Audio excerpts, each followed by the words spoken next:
Les 50 premières années qui sont les plus difficiles. Et c'est vrai, il y a le temps de la peinture, quoi. C'est vrai, il faut du temps. Beaucoup. Alors il faut... d'abord il faut travailler, mais il faut pas travailler n'importe comment. Il ne faut pas travailler en se disant... j'ai fait un joli tableau, parce que ça n'existe pas, je ne sais pas ce que c'est, moi. C'est pas le but, hein, de faire Non. joli. Je sais pas. Donc, comme je suis peinpolet, il y avait à l'époque une école qui s'appelait l'École nationale de marine marchande. Et peut-être par fainéantise, comme je marchais correctement, je n'étais pas brillant, mais enfin, je n'étais pas mauvais non plus à l'école. J'ai fait cette école là. J'aurais été officier de marine marchande à 20 ans. Parce que 19 ans, j'avais un télégramme pour embarquer en Allemagne comme officier, non, comme pilotin, ça s'appelait comme ça. C'est-à-dire un peu comme les stagiaires d'aujourd'hui. On aurait été payé, j'aurais été payé 9 fois le SMIC. À l'époque, parce que ça payait dur. Hein. Ouais. Et puis moi j'ai tourné en rond dans ma ville natale et j'ai décidé tout seul d'envoyer un télégramme à la compagnie. Désaccord, embarquement. Je partais pas. C'était une décision importante. Évidemment, chez moi ça a un peu toussé, quoi. Toute la famille a débarqué, même un cousin qui était commandant d'un 250 000 tonnes, il me dit mais t'es fou, je t'embarque dans ma compagnie, etc. Je dis non, je pars pas, de toute façon le télégramme est parti là. Et puis c'est ce jour-là que j'ai su ce que je ne voulais pas faire. C'est important, hein, de savoir ce qu'on ne veut pas faire. Donc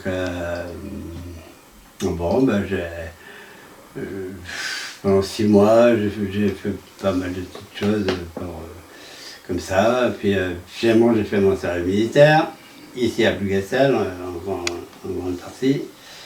Et puis au château à Brest. Et du château, je pouvais aller au cours du soir au Beaux-Arts.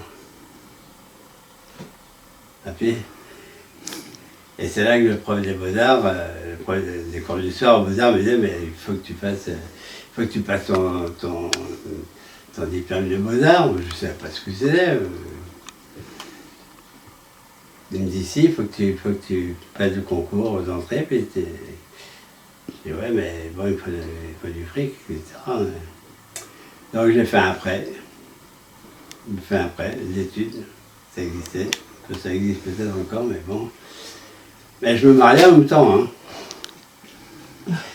Donc 5 ans aux Beaux-Arts. Entre-temps, j'ai quand même bossé. Je bossais le matin.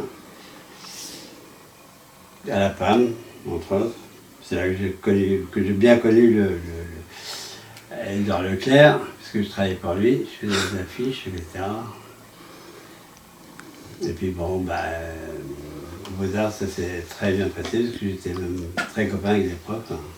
Très copain, hein. On se voyait rue Collet, donc je remontais la rue du Château, chez moi, et il y avait une galerie qui n'a duré que 2 ans. C'était la galerie Bidot. Yannick Bidot avait une galerie. Je dis, c'est ça la peinture. C'est ça la peinture. C'est-à-dire que c'est ce jour-là que tout s'est déclenché, où j'ai décidé d'entrer dans ce que j'appelle une famille de peintres. Une famille de peintres dans laquelle je me sentais bien. C'était une peinture non figurative. Bien sûr qu'il y a tous les cours avant, figuratifs, les nus, les natures mortes, les études documentaires le vendredi après-midi. Les études documentaires, c'est tout ce qui est le plus difficile. Hein. C'était même le chef de file de ce qu'ils ont appelé la Nouvelle École de Paris. C'est Bazaine, en haut là, on le voit. Il aura 97 ans, là, d'être posé sur sa table de travail, un dimanche soir. L'infirmière a trouvé mort sur la table de travail. Il avait bossé le dimanche après-midi. Et c'est un géant, hein. Attention, il est partout dans tous les plus grands musées. Et donc on était très très amis, quoi. Très.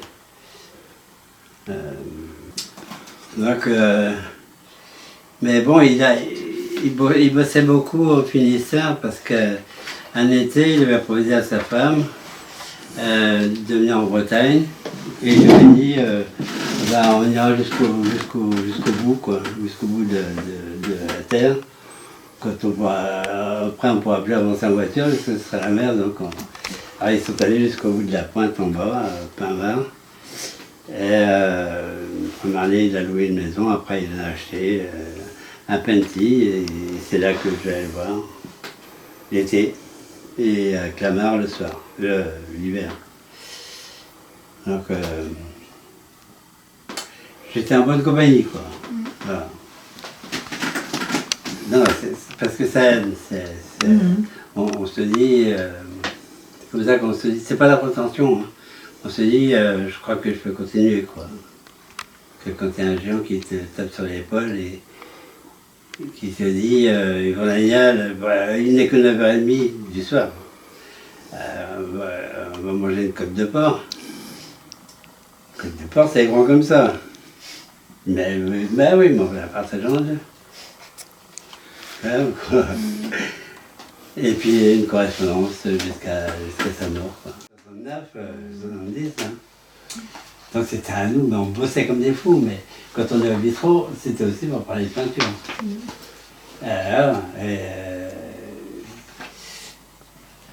Mais c'est pas pour faire des jolies choses, quoi.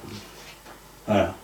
Faut pas peindre pour faire des jolies choses. En disant, t'as vu comme c'est bien, c'est ressemblant, hein, par rapport au paysage que j'ai fait et tout. Ça, c'est... Bah oui, il y en a partout, quoi. De toute façon, les Chinois, ils font ça, ils font 50 mètres par jour, comme ça, hein, sur les toiles. Donc, bon, voilà, parce que il faut essayer d'être le plus authentique possible, quoi. Et c'est là que les choses viennent. Avec une certaine personnalité. Et vous, c'est quoi que vous y mettez alors? Hein? Et vous, c'est quoi que vous y mettez alors? Qu'est-ce Dans que, votre peinture? qu'est-ce que je mets? Ouais. Comment ça? Tout. Tout ce que je sais, tout ce que je suis. Mais toujours sur un fil. Sur le fil de la peinture, comme un fil en bulle, quoi. Je sais pas où je vais, hein. Là, je prends les papiers. Là, je travaille beaucoup sur le papier parce que j'ai plus beaucoup de place pour les toiles. Parce qu'il y en a plein partout, dans le béton aussi, mais qu'est-ce que j'y mets? Ben, mon rapport à la vie, mon rapport à la nature, les 4 éléments, ça c'est fondamental. L'eau, la terre, l'air et le feu. Mais justement, peindre l'air, oui, ou peindre l'eau, j'ai pas envie de peindre une rivière, quoi, ça ne m'intéresse pas. Par contre, toute la puissance qu'il y a derrière, parce que j'ai aussi enseigné, j'étais prof d'art plastique. Et j'aimais bien poser la question aux petits de 6e, 5e, en début d'année. Je leur posais la question à savoir quel était l'élément le plus puissant. Est-ce que c'est l'eau ou le rocher? Oh, c'est facile, monsieur, c'est le rocher. J'ai dit, ouais, mais ça vous arrive d'aller à la plage? Bah oui, mais c'est un rocher, c'est du sable. La mer est toujours là, et puissante. Et quand on a compris ça, après, on entre dedans, quoi. La peinture, ça ne peut pas être par l'extérieur, c'est par l'intérieur qu'elle se vit, intensément, quoi. Alors, on peut le faire aussi en sifflotant, hein. Moi, je sais que je vais à la radio, j'adore France Inter, il y a France Inter ici, ou de musique classique, ou Freud ou autre, peu importe, ou Bachung que j'adore, mais ça ne m'empêche pas d'être dans la peinture, quoi. Il y a la musique à côté, mais quand on peint, on peint. On ne peut pas être à côté, quoi. Bon, on s'arrête, on reprend après. On souffle. Bon. Le quête vers la spiritualité qui nous apporte encore autre chose que sur le tableau, quoi. Parce que c'est pas la même chose, encore. Mais tout ça c'est important, tout ça c'est lié, quoi. Voilà.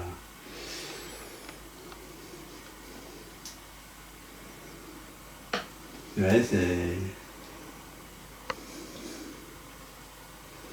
En fait, c'est apprendre aussi à évacuer autour de soi tout ce qui peut être anecdotique pour ne s'intéresser qu'à l'essentiel des choses. Quoi, je ne sais pas ce que vous en pensez, hein, mais... Si, je ne pas. Ouais. Oui, le divin aussi, enfin, c'est toucher le divin, c'est ça qu'on essaie de faire Ouais. quand on part en transe dans une toile ou dans la toile. Ouais. C'est comprendre le monde. Ouais, c'est ça. Enfin, moi, c'est comme ça que je le vis. C'est ça. Bah, ouais. Dans les tripes, dans les cellules, c'est même pas par là, c'est par. C'est vrai. C'est le cœur et c'est dans le sang, enfin, dans Oui, c'est ça. toutes les Ouais. cellules.